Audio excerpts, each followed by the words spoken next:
All right, guys, we're back again. COVID Cabal. COVID Cabal, we're back again.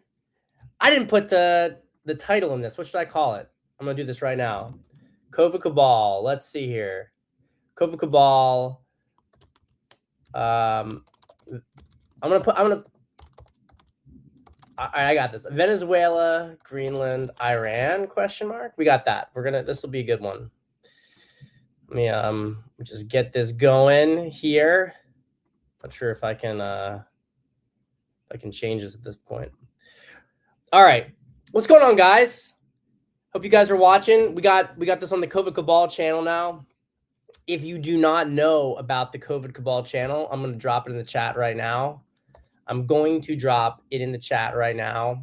If you are not familiar with the COVID Cabal channel, hold on. Let me just let me get this going here. Oh man, I'm getting like schizophrenia because I got my show playing while I'm running the show. All right, guys.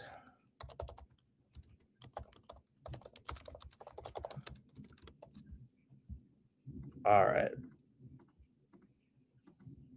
All right. We'll be rolling in a moment. Let's go. Let's go. Let's go. If you're here, drop a comment in the chat. Rudy, what's up, man? What's up? I know we're gonna have a few less people because we dropped the YouTube channel, but it's just a necessary transition. I don't know, by the way, any of you guys saw the new YouTube channel, COVID Cabal YouTube channel, which I just dropped in there. But guys, I'm getting all the old COVID Cabals on there. I think I'm pretty sure I got every single COVID Cabal. If I'm missing a COVID Cabal, I'm missing like one from the Twitch days. I'm getting every COVID Cabal from the Periscope era. And that was hard to do, guys. That was really, this has been hard to do because the only reason I can even get access to these Periscope videos is because I had a Twitter archive link and I could see from one of these old tweets a link to a Periscope video, which took me to some like hidden page where I can see all these broadcasts. And now I'm like, got some extension. I'm pulling them off. There's a lot of them though. Remember, I was going crazy. So some little bits of housekeeping here for COVID Cabal before we get in. And just for the wine, folks, we've got a Saperavi from Georgia. This is the kind of wine that you typically would find in Poland. Leftover stuff from back in the day. From back in the day when communism ruled over here. You got everything from the Eastern Bloc. It was coming from Moldova. It was coming from Georgia. I'm just hoping this is going to be a really simple, light red wine. I got to be honest, guys. I didn't really want to drink. But COVID Cabal tradition. Let's get at it. Saperavi is a standard kind of Georgian grape. It's one of the two big ones, but I'm blanking on the other big one. I don't want to mix it up with a Greek one. You know what I mean?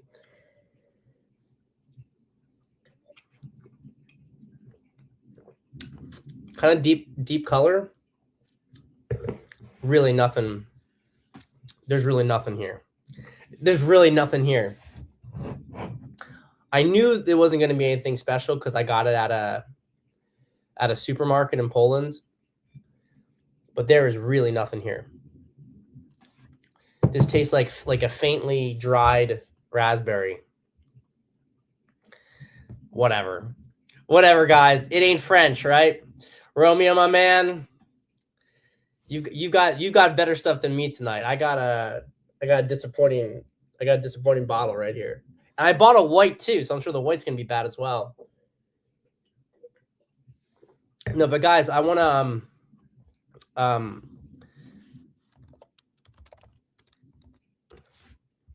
like actually do like get you guys on this housekeeping because I'm excited about this. And it was actually very it was kind of like a nice thing. So I spent like the last 2 hours before the show, finally was able to find these files. And if you look at the COVID Cabal channel now, I've uploaded 10 videos from what I'm calling now season 1.5. And I'm going to have these ultimately in playlists because a lot of the order, I'm going to try to get the order right, but it's hard. I don't know if you can do retroactive dating.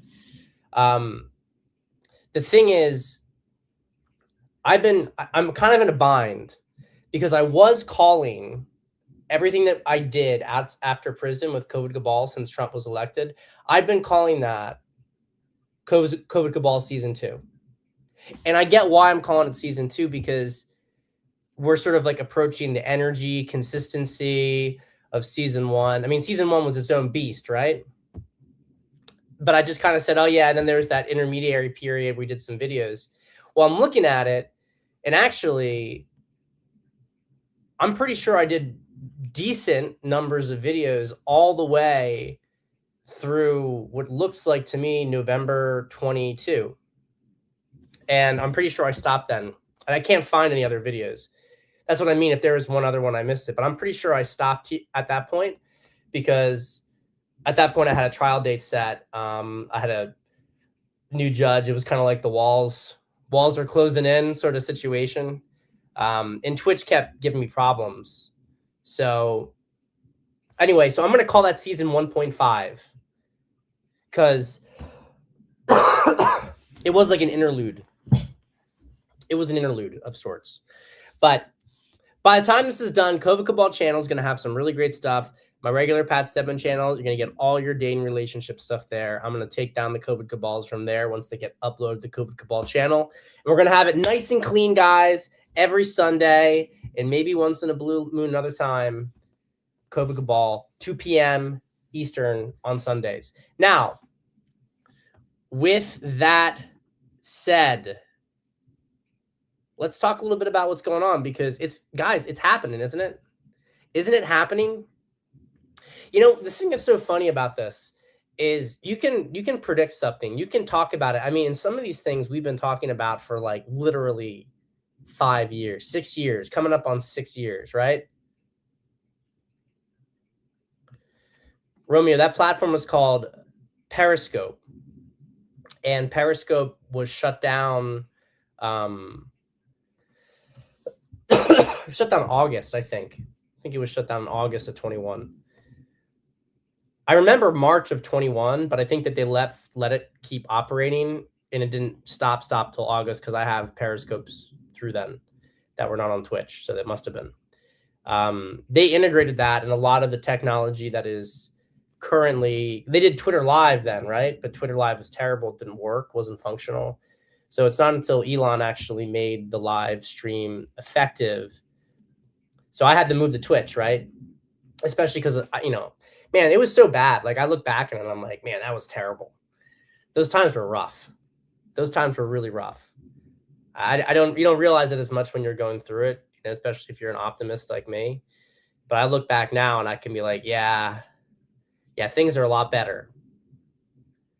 I mean, amazing. Not even just the macro, just personal life, you know, the amount of freedom that you feel, that you take for granted when you don't have it. I'm not going to say I wouldn't wish what I had happened to me on my worst enemy, because, you know, to be honest, I wish a lot worse on the people who did that to me. But it's not an experience that you want to wish on anyone lightly. So, but yeah, we've been talking about this. We're coming up to 6 years. I was looking at these videos of me with like actually like hair, you know what I mean? Especially in 2019, some of those videos, but the COVID Cabal stuff from 2020, man, such a long time ago. So much has happened, and we're finally getting there. You can see it happening. I mean, I don't really even know what to tell people when you have the Department of Labor, you have the White House rapid response, literally like Q posting nonstop every day. They're telling you what is happening. They're telling you what's happening. They're telling you what's coming. We already have these states basically in a state of insurrection. You know, this woman who got killed in Minnesota, you know, I'm not gonna throw my wife under the bus. I want to do this to illustrate something, though. I'm gonna do it to illustrate something. I want to throw her under the bus. When this woman was killed, she was like, "Oh, this is like really bad optics." I'm like, I don't give a fuck told her, I was like, I don't care. I don't care at all. I don't care because I know what these people are and what they believe and what they think, and they lie about everything. It's like she was antagonizing, she put herself in the situation, and this is going to happen. And you just have to not care. The reality is, if you don't care and more of them put themselves in that position and you just put the boot on their neck, keep saying, put the boot on their fucking neck. It's the only thing they understand. You got to wake them up from their little, psychosexual fantasy where they can go up and they can stand up to people who have actual power and say, no, you can't do this. You're not doing this. You have to cater to my mental illness. No, I'm not going to cater to your mental illness. If you try to assault a police officer, run him over with a car, you're going to get fucking shot. That's what's going to happen to you. And there's a certain point where this flips into, if they're doing this, right? You can't even, you almost have to just go full bore and crush them. Apologize, I got this dry cough going on here. It's been like, side note, has anybody else like kind of felt like there's been like another bioweapon released? I've never seen so much like sickness going around.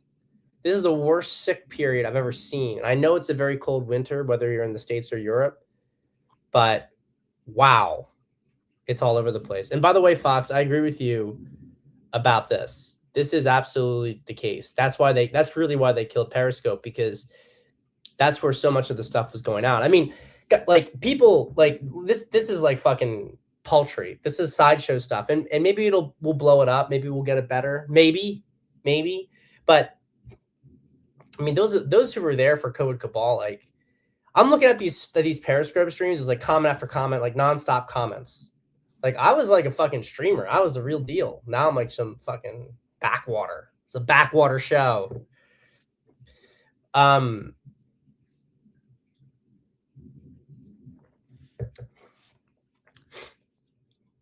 They want the insurrection. They actually are in the process of insurrecting. And everybody's like, why didn't Trump do anything yet? Why didn't Trump do anything? Trump is actually doing a lot. And when the hammer falls, it's going to fall hard. I don't know if you guys saw, but here's a few things going on. First off, we have Besant stopping public assistance or stopping transfers out of the country if you're on public assistance. So that's going to mess up a lot of the remittance system. This is a big thing that they rely on, including from a fraud perspective, not just from the standard stuff, but they use the remittance system also as a fraud, money laundering thing. So the left is just a big criminal organization. The left is a criminal organization. It's not a political party. It's a criminal organization. Once you understand that, a lot of things make more sense. Makes a lot more sense. Everything that's been going on, everything they do. So they've just set these big riots in Los Angeles. And notice the pace of everything here. We talked about Venezuela. One thing I didn't mention, though, and I think it's worth noting, is that in the show that who is this really against? Because I do think there's no question Trump is putting China in its place. Part of this putting China in its place thing has to do with the heavy crude oil that they had contracts for in Venezuela that they require for their fleet. And this is connected, of course, by the way, to the stuff up in Canada, because you see right now a lot of Western Canadian leaders are freaking out that they need to get a pipeline over, because their pipelines, they can't even ship oil to Eastern Canada. It has to go through the United States. So they really want to get a pipeline to the Pacific coast because they want to ship their own heavy crude to China. It's not going to happen, guys, because I'm going to tell you the order of operations here is Venezuela. We went right from Venezuela to Greenland and Iran basically simultaneously. But if you're talking about theater related to the Americas, we're getting Greenland, then we're getting Canada. That's what's going to happen. I've been saying this for a while. We're going to get Canada. We're going to get it, especially Western Canada. We might get Western Canada first because we don't actually need Eastern Canada. Although it would be kind of like a complicated situation to not have all of it in the end. But we only need Western Canada. You take Manitoba and Nunavut west, and you have complete control of the Arctic. Canada is actually like not even really an Arctic nation anymore. I mean, northern Quebec, I guess, is in the Arctic, but they don't touch the Arctic Circle. They're cut off by Nunavut and Greenland. So that's what I mean. Like, you don't actually per se need them. And it's important to note that historically, the Western Canadians were much more American because they actually often were American. They migrated up from America, not west. Anybody who got to Western Canada, overwhelming numbers of them, because when you're done with the main part of Ontario, like Ontario stretches over the Great Lakes, but most of Ontario is just the Canadian Shield. And guys, the Canadian Shield, it's like the Adirondack Mountains. It's just really rocky, completely infertile grounds. You would not have settlers in these areas. You're going to have a few random pockets, right? Like Camp Casing, right? Little random pockets of areas where there might be some like clay soil that you could maybe grow some things. But it's not fertile soil like the St. Lawrence Valley. The St. Lawrence, right? Lower Ontario and Quebec, you can grow crops there so people would settle there. You have plains and pastures. Once again, when you get to southern Manitoba, and certainly going all the way up through at least the upper middle of Saskatchewan and Alberta. But you don't get to that area except through America. So these people came from the South. They were much more rugged individualists, much more American in disposition than the Eastern Canadians, who were much more tied either to French identity or to the British elite, right? Albertans had none of that.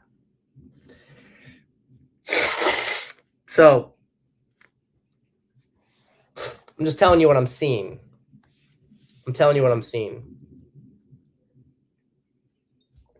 Trump went right from taking out Maduro to Greenland talk. But here's the thing. So to finish my thought with China. China needs this crude oil from Venezuela. And alternatively, it could use it from, it's not as easy to refine because you have to go through the tar sands process, but get it from Canada, right? Canada's not going to have that built in time. It's not going to happen. But I want to make a point here to say who's the main enemy. It's not necessarily China. China's a rival. They've been playing with around. They've been working with the people who are trying to screw us over, but they've been doing it opportunistically, right? Trump is not telling China or Xi that you are our main enemy. He's just saying, but you're going to know your place in the Pax Americana. That's the point. That's the argument. And they made a deal because one of the things is that with the oil exploitation deal that was signed in the aftermath of Maduro leaving, the agreement, China's involved with it. China's still going to be getting some oil, but American control over Venezuela also completely destroys the tensions in Taiwan because now China won't be able to fuel the fleet required to take over Taiwan. They won't be able to sustain it. So you can see there's a lot of interlocking pieces here. Greenland's always been a big piece, though. There's always the esoteric arguments that, it's the entrance to Agartha, right? But the bottom line is that it is It's a geostrategic position, not only against Russia, but against Europe. Understand? I want you guys to think that whenever Trump's talking about Russia and China, it's not to say that he's not incorrect about that, but don't think that that's the only thing he's talking about. He is talking about in the sense that he only respects Russia and China. That's true. But the secret enemy he's always referring to is Europe and the Commonwealth. And you can look at Greenland and you can say, we need Greenland to box China out of the Arctic and, stop Russia and China from taking it over, basically. And that could very well be accurate. It certainly makes sense. But if you also look at the map, what does it do? It cuts off Canada from Europe.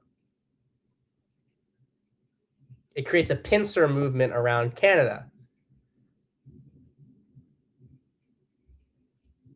And it also cuts Europe off from the Arctic, by and large. You still have Norway's connection, but it's a very, very narrow connection in the grand scheme of things, right?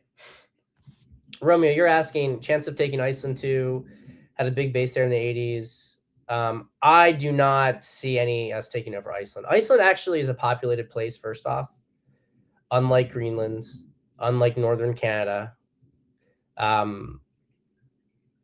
Iceland also is not in the Arctic. It's obviously high latitude, but in the middle of the Atlantic, it's a good base position. If you have Greenland, though, you have no need for it. It was more valuable in the past because Greenland is so harsh, but with modern technology, we could have bases all around the southern part of Greenland if we wanted to, There's absolutely nothing stopping us. And Iceland, but it's interesting that Iceland, I mean, there's Icelandic stock is genetically speaking Scandinavian men and Irish women. However, World War II saw a lot of American soldiers and sailors banging the local population. So there's been some admixture, a lot of American admixture.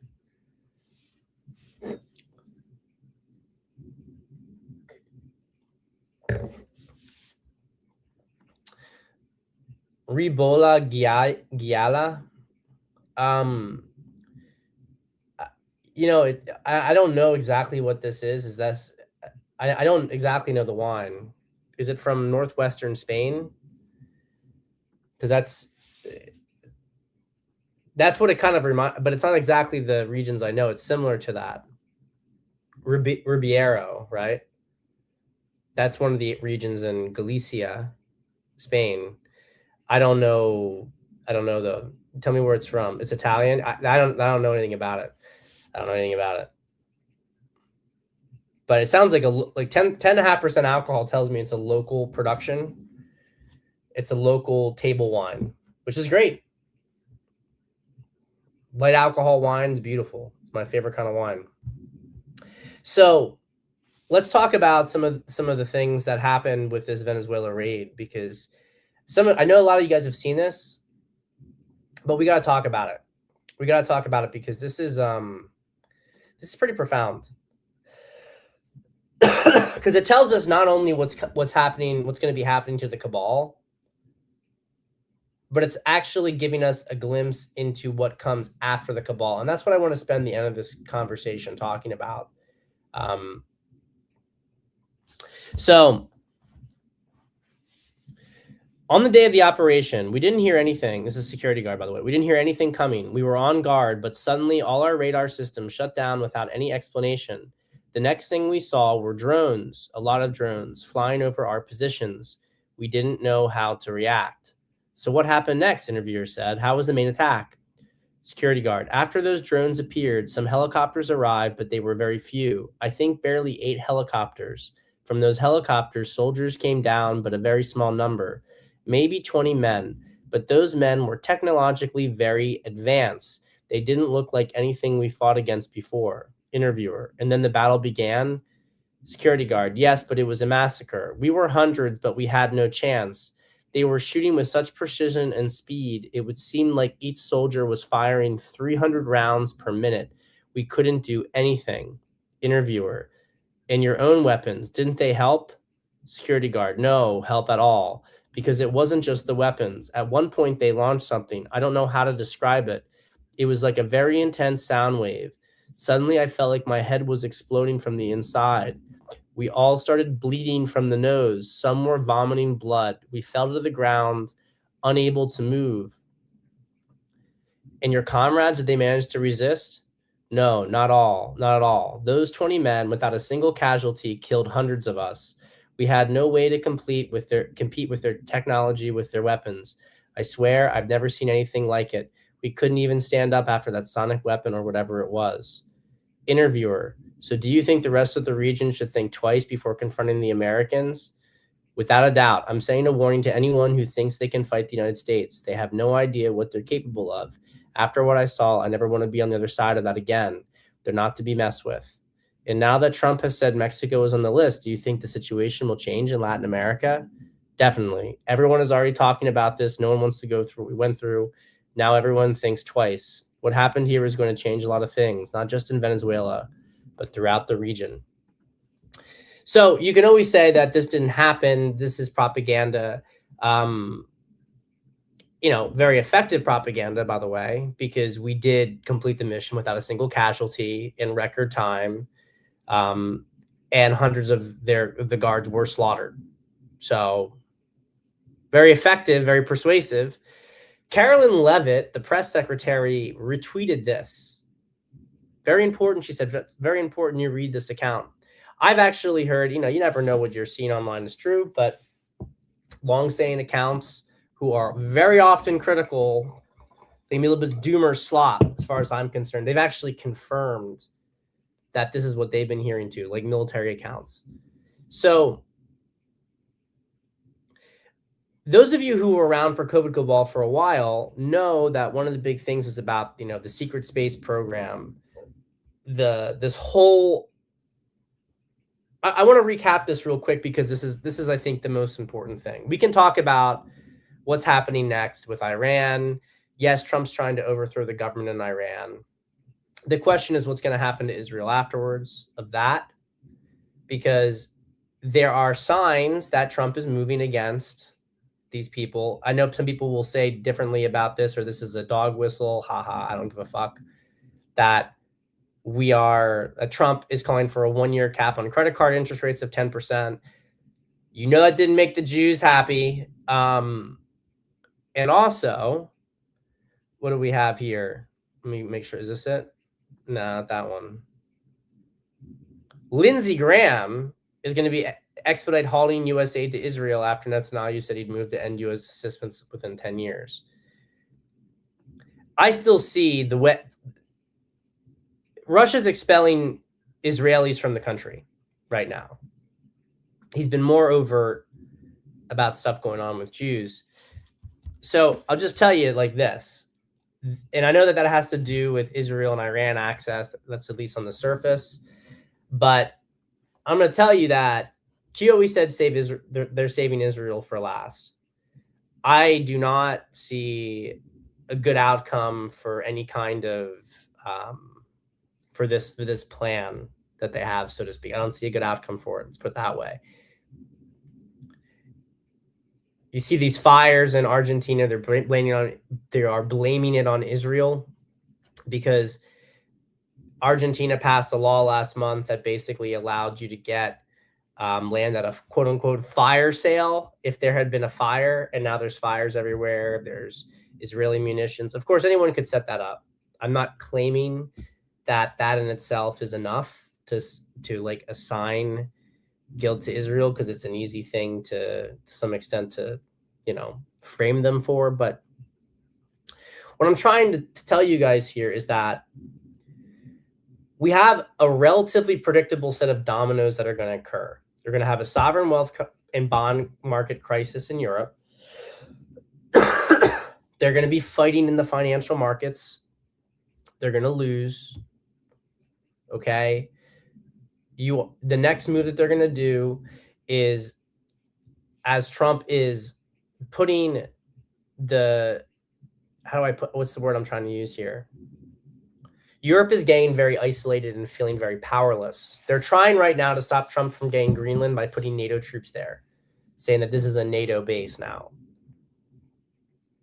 What do these fucking idiots think is going to happen? Trump's just going to say, get the fuck off. Get the fuck off my land. The fuck off my lawn. Okay? Right before we went live here, I saw this this fucking retarded Danish person. What is it? What is it? Like, I really want to, I'm trying not to be, I'm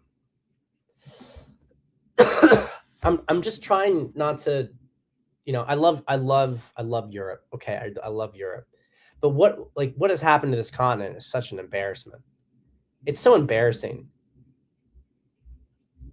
Like you used, like, think of like you used to be like the fucking jacked athlete, and now you're like some bleeding heart, right? You were the guy who pushed everybody else around, and now you act like you have this, you know, rules-based order. This like fucking retard. He's on there. He's talking about, let me see, what was his name? What was his name here? Rasmus Jarlov. It's like, Denmark will not hand over Greenland even if the USA threatens us with nuclear weapons. I'm not saying this to stump our chest or try to be tough. We are small and no match for the USA. We know that. But we are not doing it under any circumstances. What the fuck does that even mean? Like, what does that even fucking mean? We are not going to we can't stop you from taking it, but we're not going to let you take it. What does that mean? You can't do anything. What are you going to do? You're going to complain about the lines on a map? In Denmark, they're not going to print that the USA owns Greenland. Good fucking job, buddy. Good fucking job. Like, what is wrong with these people?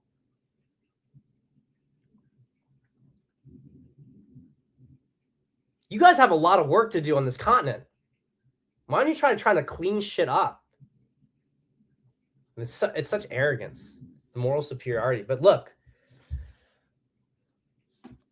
this is, yeah, they believe we have no class. Their arrogance is off the scale. It's absolutely true. It's absolutely true. But, you know, but it's not true. That's the problem. It's not true. It's not true. And I spent enough time with Europeans to know that. I know it's not true.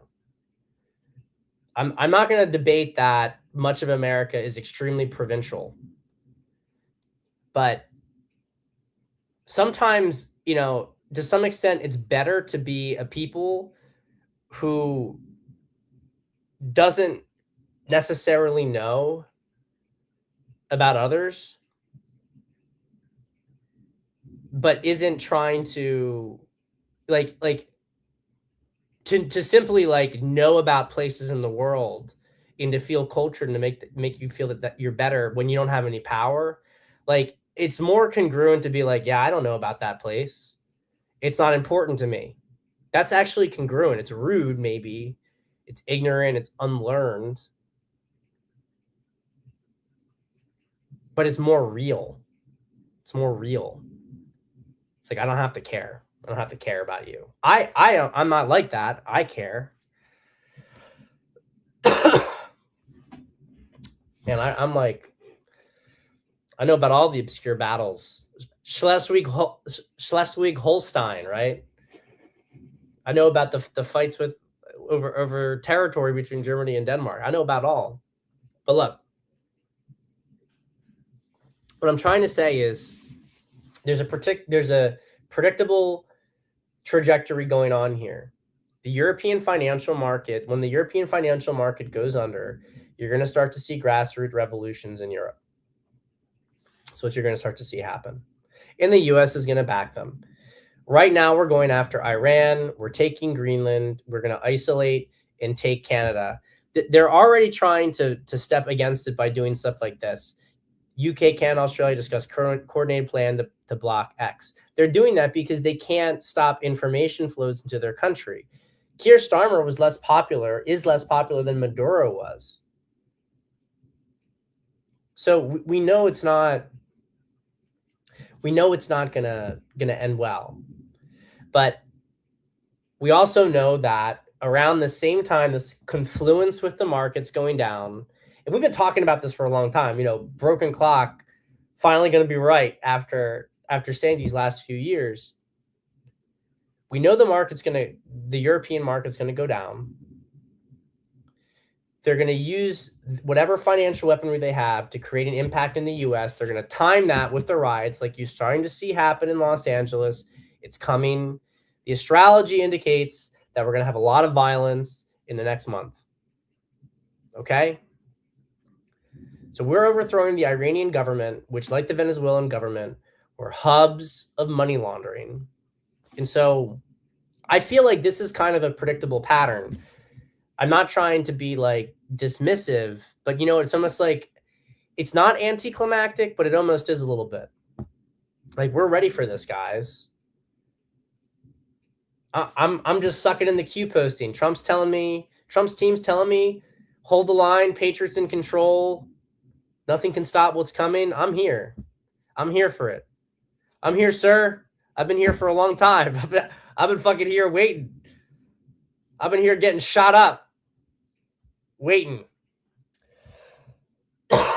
So let's have a little bit of fun and talk about maybe what comes after. What comes after?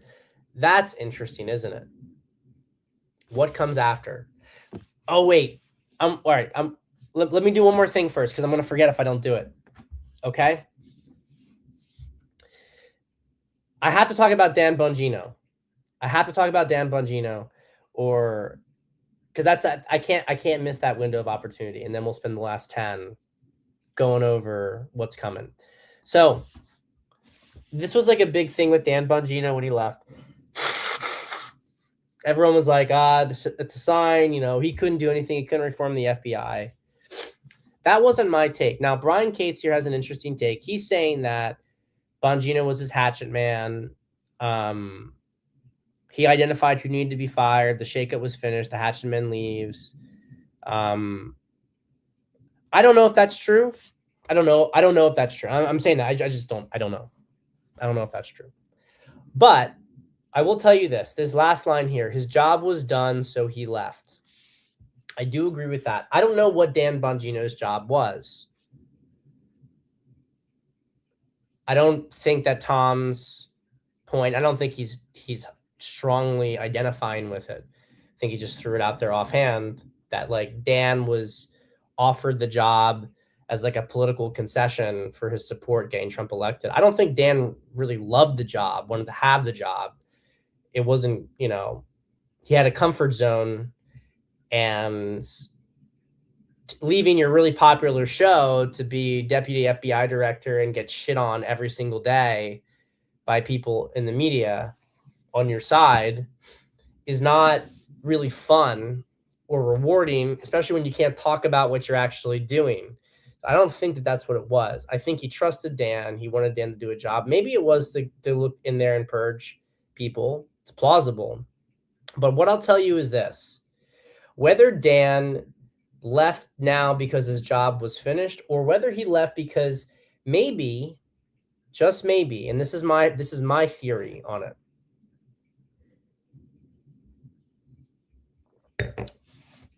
Maybe the reason that he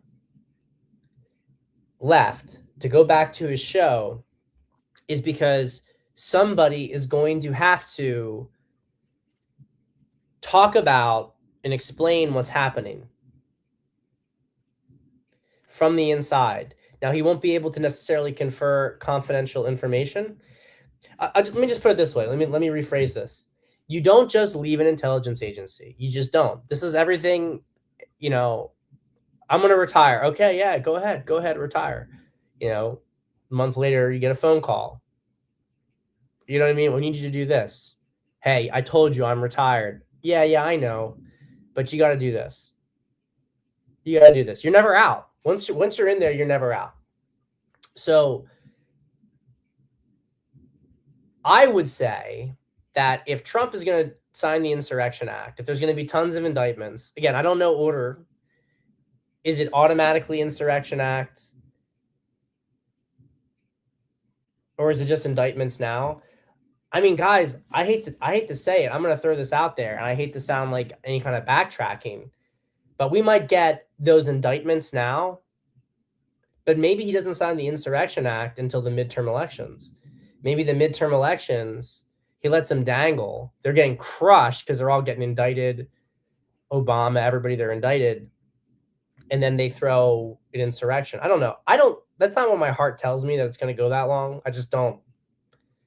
I'm not saying it's all going to be done by then, but I think things are coming to a head now. So it's not what my heart tells me, but I'm just saying that I don't know the sequencing of civilian indictments and military tribunals. I'm just telling you that I know that you're going to get both. You're going to get the Insurrection Act. There's not a question. It's just a matter of when. It's not if. So to me, the timing of Dan Bongino leaving the FBI to resume his show is very telling, because to me, it seems like this is an opportunity for Dan Bongino to be somebody who back channels information to the public, and that he's actually continuing to operate in an intelligence agency role. This is my perspective on it. It's my perspective on it. Regarding the "you don't really retire," when my late father passed away, the services came into his home and searched the whole place. We couldn't stop them from doing that. And for the record, Matthias's father was in naval intelligence, right? So,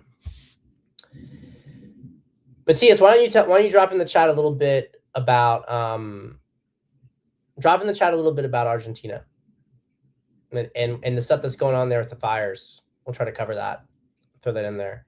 Alex, I know you sent me that message. I haven't had a chance to review this. Okay, let's see here. The EU is demanding that any future British government pay significant financial compensation if they quit a post-Brexit reset deal. Well, okay. Yeah, that's talking about the termination clause that would require London to pay a high level of restitution if they chose to exit a proposed EU-UK veterinary agreement. I'll just say this.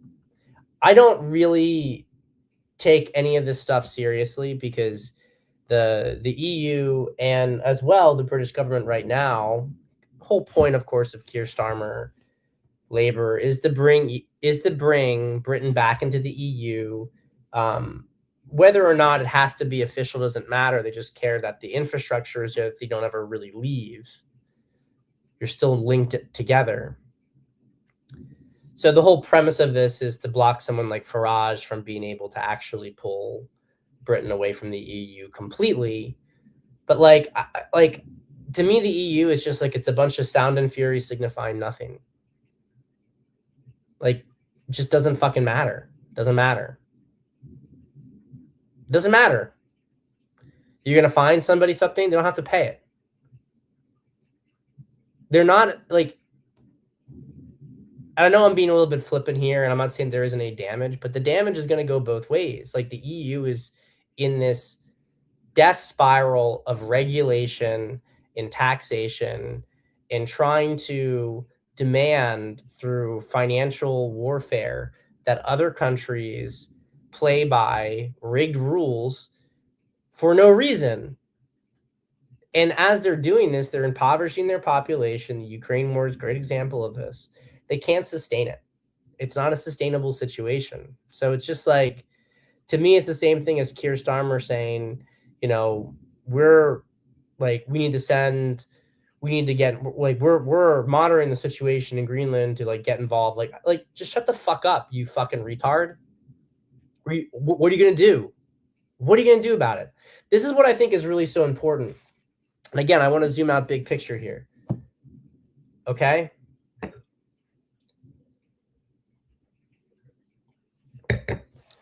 So, Trump going balls in Venezuela, killing everybody who's around Maduro and taking Maduro. Again, was that an extraction from Maduro? Was Maduro being protected? How much was he being protected versus how much was he being contained? Doesn't matter. Nuked him out, right? Immediately pivot, say we're taking Greenland. Now we're doing regime change in Iran. Of course, that's ground up, but you know that America's behind this and that we're going to get directly involved. And you hear all these rumors about B-2 bombers, whatever. But I expect that things are going to get hot. We're moving to that point. What's it showing, though? It's showing that the whole rules-based international order, which is based on litigating things in bureaucratic systems that take from populations versus exercising raw power, is over. This is what I mean when I say that if NATO's trying to dump like a few dozen people on Greenland, trying to say that Greenland's actually NATO territory, so the US can't really take it over, NATO's going to watch it because we're all on the same team, right? Trump can just say, get the fuck out. You just say that, get the fuck out. Get the fuck off my land. And what are they going to do? It's the same thing that happens when you're dealing with a woman who lies and lies and lies. That's why I tell you, the left is like a BPD woman. Well, that's all that the Euro commies are too, because they're the left as well. And they just lie. They lie and they manipulate and they try to set up some sort of moral condition where you can't act, because if you act, you're a bad person. See, we create this moral framing, and that's constrained action for a long time and has allowed these people to manipulate behind the scenes. And Trump's just saying, I don't really give a fuck. I'm going to kill you. I don't care. I'm going to kill you. How about that? How about I can kill you, and if you stand in my way, I will fucking kill you. It feels a little bit different, doesn't it? It's a vibe shift. That's masculine energy. That's the woman saying, you can't do this. It's going to hurt people's feelings. And the man saying, I'm doing it. Get the fuck out of the way. I don't care about your feelings. What I care about is accomplishing the task and securing my interests. I don't care about your moral games.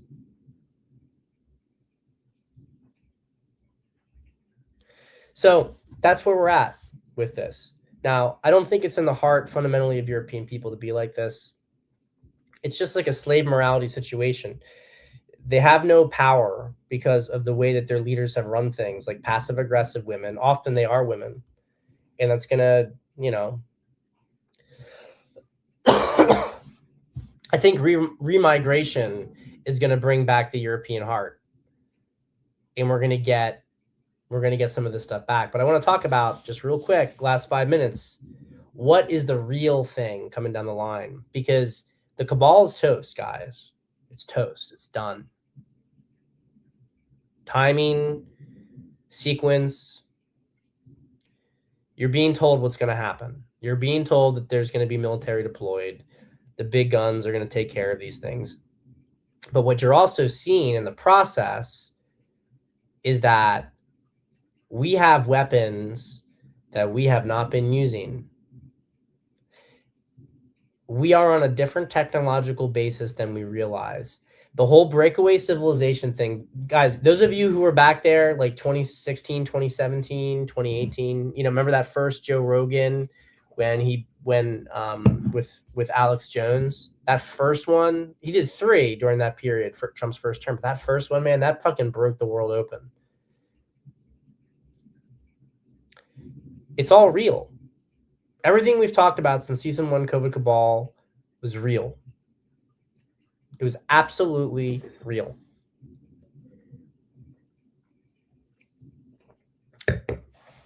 Because we went to the moon and then we just never were able to go to the moon again, and the space program became a joke. No. What happened is that we understood what else was out there. We understood different levels of physics. Of course, all the physicists who talked about these different, the different physics, right? Which is not based on Einstein's theory. It's much more dealing with, how do I put this? gravity being the central focus of things, right? Whenever a physicist were to come across this material again, they disappear for a long time. That's what was happening. They die suddenly or they disappear. Never seen them again. There's been a whole parallel world operating. And I'm telling you, I really bet that Elon Musk is being tied into this and that there's something going on here where some of these billionaires, I'm not saying this like 100% or anything, but there's a lot of technology that's going to be released in the coming years. You know, Elon Musk said in an interview recently that in 5 years, like he said, don't go to medical school because in 5 years you're going to have basically robot doctors that are going to be better than at doing surgeries than the best surgeons in the world. Is that true? I don't know. AI is moving very fast. We're moving into a very, very different world technologically speaking. And you can start to see that a lot of how they were controlling the world was through suppressing this technology. Keeping things like Palmer Luckey, right? Yep, this is a good thing to bring up. Someone who was studying nuclear physics got assassinated by a leftist last month. Nuclear fusion, right? Palmer Luckey, who runs Anduril, which is like probably the real new startup. I don't want to say startup. It's way beyond that, but it's like the new defense company for America, right? The new defense company. Anduril, he was on I forget whose show. Maybe it was Joe Rogan, but he was showing this technology where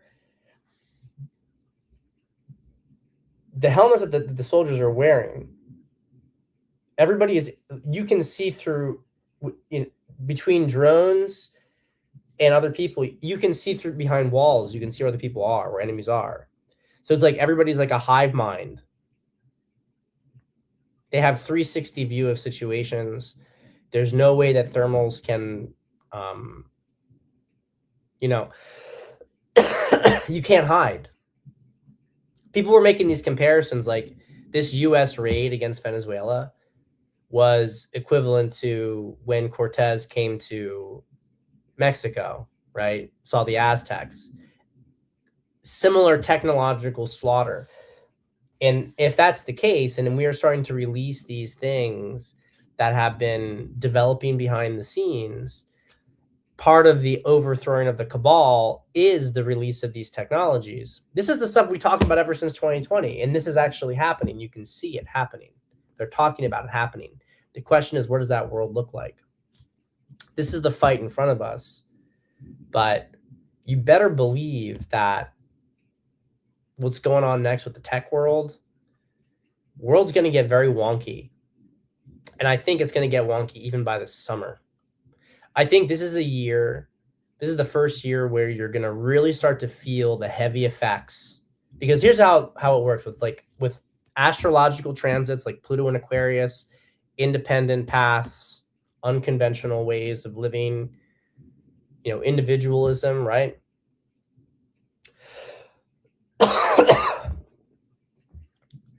I think that 2026 is going to be the first. You're going to start to feel this more and more every year as you get to the 2030s. But I think 2026 is going to be a very disorienting year for a lot of people, not just because of the political changes and things that are going to happen. It's going to be a very disorienting year because what you are essentially going to be seeing is reality itself, manifestation. Everyone's going to have to start, they're going to realize, man, my throat is killing me. I'll cough my ass off here. People are going to realize that you have to take your own path to make it through this. There's just no other option. And the people who are stuck in the matrix, they're not on COVID cabal. They're not thinking about these things. They're going to be lost. When they don't have I'm gonna have to hang this up, guys, because I'm coughing too much. But they're not gonna have CNN or anything to direct them. And it's gonna be a very hard transition. So on that note, I'll see you guys next week. Hopefully by then this cough will be done. And we are going to start to know about, start to get some gain relationship shows going on again. Once I get my office set up, those will be early in the day. But as always, guys, have a great week. I love you. I'll see you soon.